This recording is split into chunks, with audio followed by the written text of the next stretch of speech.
이건 위에서 말하는 일정한 기준을 누가 정하냐 하는 것과 전혀 다른 측면이라는 거지. 그럼 예를 들어 대통령령으로 정한다라는 부분을 여러분이 알고 싶다? 우리 공법에만 수백 가지가 될 거예요. 왜?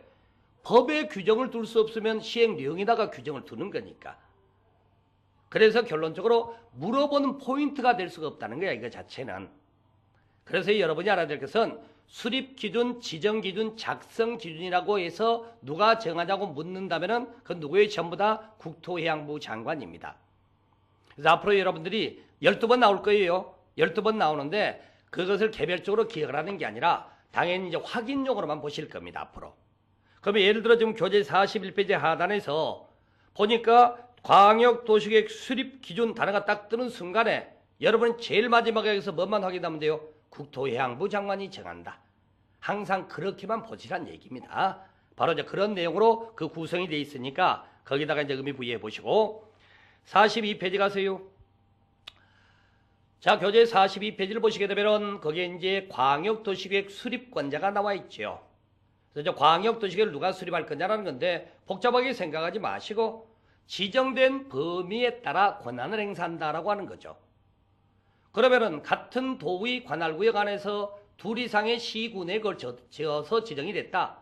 이때 일개 시장이나 일개 군수는 자기 구역이 아닌 영역에서 행정계획을 수립할 수는 없겠죠. 그러니까 항상 어떻게 한다? 공동으로 세워야 한다. 그렇게 돼 있다는 거지.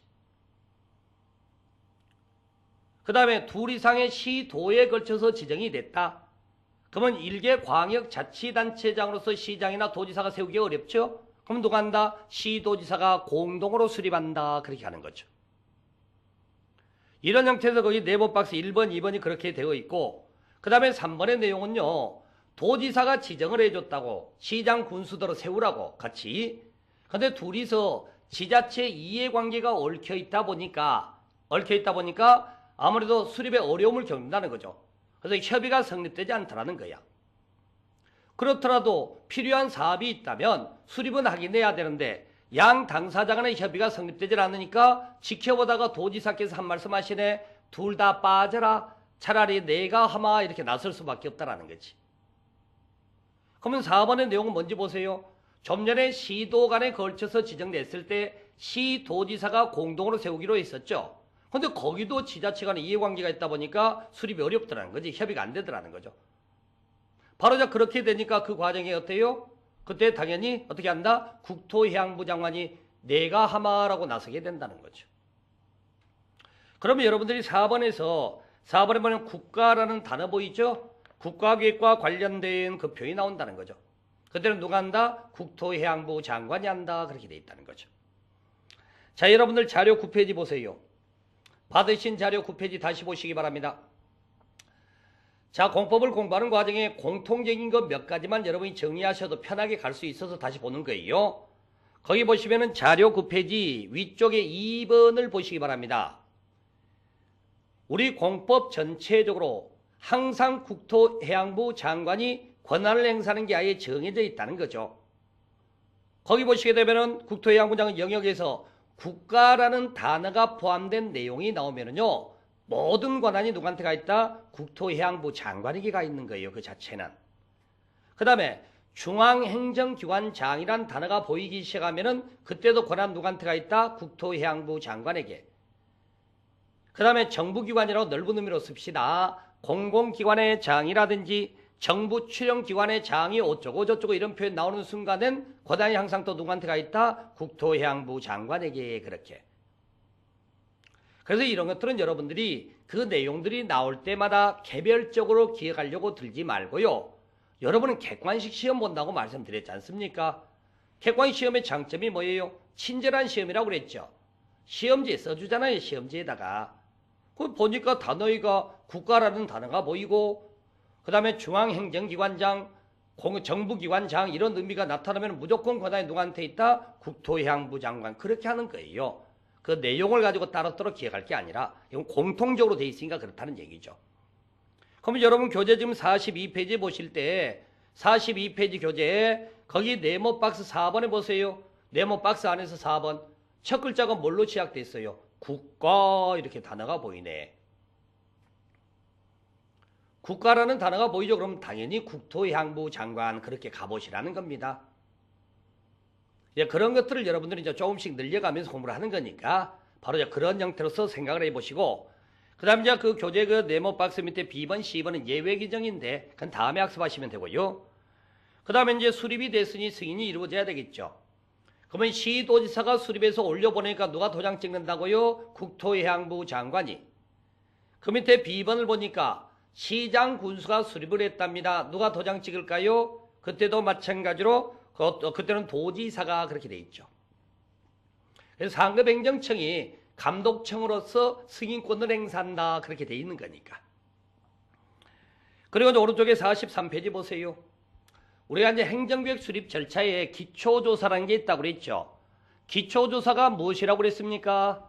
기초조사라는 게 지역의 현황을 파악하는 게 기초조사라고 그러죠. 그랬을 때 보니까 국토해양부 장관 등은 광역도시를 수립 변경하려면 인구, 경제, 사회, 문화, 토지용, 환경, 교통, 주택 등등등등. 자, 여러분들 앞으로 이런 표현들 이제 많이 나올 거예요. 인구, 경제, 사회, 문화 뭐 이렇게 쭉 나오는데 나열형으로 이런 건 기억하지 마십시다. 그 물어본 포인트 아니에요. 이러한 모든 것들에 관한 마지막에 보니까 조사하거나 측량 다음에 뭐라고 돼 있어요? 하여야 한다 이렇게 돼 있다는 거죠. 기초조사를 반드시 하라 그런 얘기예요. 기초조사를. 기초조사의 내용을 가지고 묻는 게 아니니까 내용에 의미 부여하지 말고 그런 게 있다 하더라 그러면 되는 거죠. 자, 그 다음에 교재 거기 B번, C번 가지고 얘기를 합시다. 자, B번에 보니까 자료 제출의 요청이라는 단어가 보이고 C번에 기초조사 의뢰라는 단어가 보이죠. 지금 그 내용은 뭐냐면은 지금 기초조사를 하는 담당 주체가 그에 해당되는 필요한 기관에다가 일정한 자료 제출을 요청하는 거고, 그 다음에 또 전문기관에다가 의뢰를 하는 것을 말하게 되는데, 이런 것들은 기초조사를 하는 방법에 해당되겠죠. 기초조사를 하는 방법에 해당되는 겁니다. 그래서 이런 기초조사를 하는 방법 같은 것들은 우리가 보통 이제 절차 규정이라고 칭하게 되는데 시험에 묻질 않습니다. 그래서 여러분들이 아직까지 절차에 해당되는 부분인지 또는 뭐 효력에 관계되는 건지 명확하게 구별할 수 없을지는 몰라요. 조금 더 하시면 알겠지만은. 그래서 지금부터라도 내용상으로 봤을 때 절차에 해당되는 부분이다 싶으면은 기억을 하지 마시란 얘기야. 그냥 읽어는 볼 수 있지만. 그래서 우리 시험에 절차에 관한 규정이 시험에 나오는 빈도수도 낮고 서로 나와더라도 답처리를 잘 안 한다는 얘기입니다. 그래서 이제 앞으로 이렇게 B번, C번 같은 내용들은요, 뭐 읽을 수는 있겠지만은 여러분 머릿속에 담아둬야 될 내용이 아니더라라는 얘기입니다. 그래서 앞으로 강의 시간에 제가 말씀드리지 않는 부분들 교재에는 있는데 그런 것들이 혹시 나오면은 무시하고 넘어가셔도 된다는 얘기입니다. 경우에 따라 읽더라도 말씀 안 드린 부분이다 싶으면은 따로 기억하려고 하지 마시라는 얘기야. 바로 그런 걸 말씀드리고 싶고, 다음 페이지 가세요. 44페이지 의견 청취. 의견 청취 과정에 주민 및 관계 전문가 의견 듣게 돼 있죠.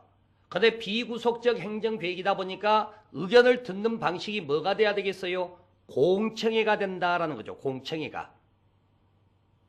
그래서 거기 제목에 이제 공청회라고 틀려 있네. 자, 그러면서 나번을 보자고. 이제 공청회 듣는다는 것만 아시면 되고, 나번에 보니까 세 번째 줄에 그런 게 있네요. 일간신문에 공청회 개최 예정일 14일 전까지 1회 이상 공고하여야 한다라고 돼 있죠. 자, 우스갯소리로 20일 전이면 어떻고 2번 이상이면 어떻습니까? 공청회 한다는 사실을 알려주면 되는 거죠. 이런 공청회 절차라고 말하는 겁니다. 공청회 절차. 그러니까 이런 것들이 시험에서 물어볼 수 있는 내용이 아니더라는 거죠. 그러면 담당 공무원은 이걸 아느냐고요? 몰라요. 본인도 법조문 찾아보고 시행령들 확인해보고 며칠 전에 몇 번 이상 해줘야 되구나 확인하고 하는 것뿐이라는 거지. 그런 걸 여러분들에게 기억하라고 할 수 있는 내용이 아니라는 거죠. 그래서 지금 절차라는 내용을 지금 무엇이 절차인지를 한번 확인하는 겁니다. 그래서 앞으로 이렇게 무슨 뭐 며칠 전에 어떤 절차를 해라 이런 것들은 여러분이 굳이 기억하지 않아도 좋다. 그 말씀 지금 드리고 싶어서 말씀드렸고, 그 다음에 이제 지방의회 의견 청취하게 돼 있다고 그러죠. 그래서 이제 시도지사가 수립할 때는 시도의회가 나오고 시장 군수가 수립할 때는 시군의회가 나오겠죠. 근데 만에 하나 국토해양부 장관이 수립한다고 칩시다. 국토해양부 장관은 지방의회 의견을 들을 위치에 있을까요? 없을까요? 국토해양부 장관은 지방의회 의견 들을 위치에 없다고 그랬죠. 그러면 지방의회 의견을 들을 위치에 없다면 어떡하라고 그랬어요? 아랫사람 시켜 듣기로 했잖아요. 그래서 거기 나번에 보세요. 나번에 보니까 국토해양부 장관이 광역도시 수립하는 과정 속에 시도지사에게 송부하라고 돼 있잖아. 직접 못 들으니까. 그래서 그것도 뭐 표현을 드리자면은 시험에 물어보는 포인트 아닙니다. 형식을 여러분이 알고 이제 맞춰내란 얘기지, 이런 것들. 앞으로 계속 이런 형태로 나오니까 여러분이 공법에서 배우는 게 수많은 절차를 배워야 된다고. 근데 오늘 이 시간, 지난주 이번 시간에서 그 절차의 기본 틀을 아시고 나면은 다음부터는 여러분들이 이런 거 매이지 않고 갈 수가 있으니까 일일이 지금 오늘만이라도 확인을 해드리고 있는 거예요. 그렇게 좀 생각을 해보시라고. 그리고 나서 거기 세 번째로 보니까 의견 청취를 하는 과정 속에 의견을 제시를 해줘야 되겠죠. 상대 기관은. 며칠 안에 제시해요? 30일 하는 날짜가 나오는 거죠. 그래서 공법상의 의견 제시는 기본 형식이 다 30일로 되어 있다고 말씀드렸습니다. 32일 그렇게 되는 거죠. 그래서 그런 것들이 있다고 알아두시고, 자, 그 다음에 이제 이렇게 해서 계획이 수립이 돼서 올려보내니까 결정하시는 분들이 이제 협의 심의 절차 거쳐서 결정해야 되겠죠. 그리고 거기 이제 협의 심의 절차 한번 들어가 봅시다. 그래서 국토해양부 장관이 승인하는 과정에서는 누구랑 협의하면 되겠어요? 거기 A번에 있네. 중앙행정기관장과 협의하고 중앙도시계획위원회 심의 거친다라고 돼 있죠. 그러면은 그 밑에 도지사입니다. 도지사의 경우에는 A를 준용한다라고 돼 있죠. 그 말은 뭔 말이에요?